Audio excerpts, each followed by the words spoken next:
Hi everyone. A lot of you are new here and have been asking to hear more about my personal story, so just wanted to update that video in the simplest way that I can. But I think, like most of you, I took my health for granted until I lost it. And going back to even when I was in second grade, I think was when the first time I started to notice that something was not right.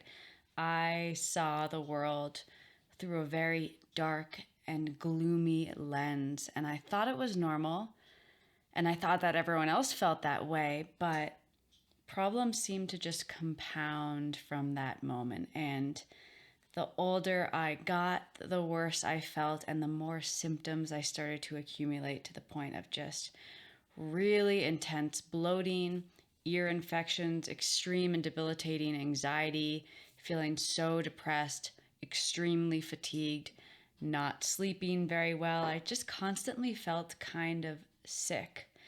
And to add add intensity to this, I think the more that I started to seek answers and seek help, the worse I started to get. And originally it was just more of the Western approach of, oh, you're depressed, take some Prozac. Oh, you have acid reflux, here's this Prilosec. Oh, you've got this infection, take some antibiotics. And I blindly accepted those tools at the time because they felt like my only option, to the point where the symptoms started to grow so intense that I started to seek more testing and answers. And it felt like I had finally figured it out when I got my first Lyme diagnosis and parasite test back, showing that I had a bunch of Lyme and co-infections, and then on top of that, the classic hypothyroidism, heavy metals,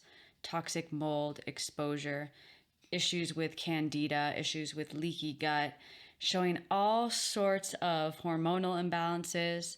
At that point, I had ran myself into pretty intense amenorrhea at the time, just due to these highly stressful protocols, highly stressful diets.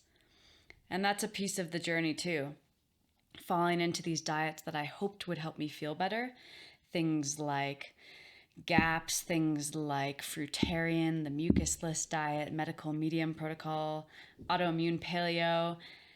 Even when I didn't want to, ending up having to use the elemental formula because my gut was so wrecked and ravaged from all of these protocols and the stress and just the severe depletion. But I think that's when I hit my breaking point, when I realized that I was kind of at a sensitive point of my body was too weak to handle even the elemental formula.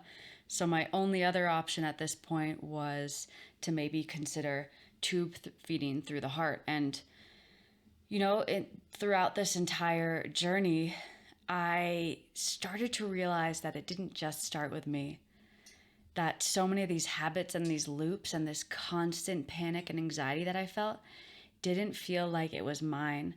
So that opened up this portal into understanding how trauma is passed down and how adverse childhood experiences shape and mold our immune system and mold us.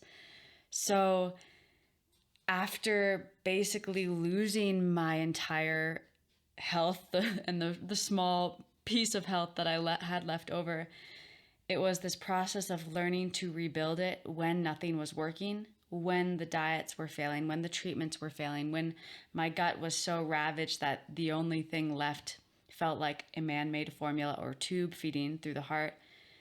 I started to work more on what was going on up here and leaning on people that knew better than me to trust that things are always changing and to remind me that things are always changing, and really started to throw out the majority of what I had tried and started to really focus on healing my thought patterns and my brain loops and what a lot of people call brain rewiring these days. So, long story short, when you feel like you may have tried everything and that you're just getting worse, and the more testing you do, the more layers of dysfunction you reveal, that's when I like to step back.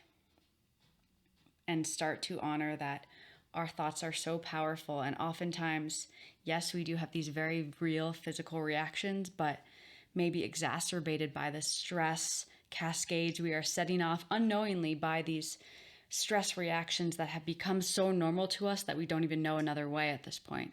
So this might resonate with you. And just honoring the impact that a ravaged gut then has on the brain, we start to feel so anxious and so panicked and so paranoid when unknowingly our brain is just picking up on the terrain. So I like to work backwards now. I see it as this bottom-up approach. When we start to live and think in ways that no matter what our bodies are doing, we find ways to feel peaceful, to find the beauty, even when we feel like we can't access it.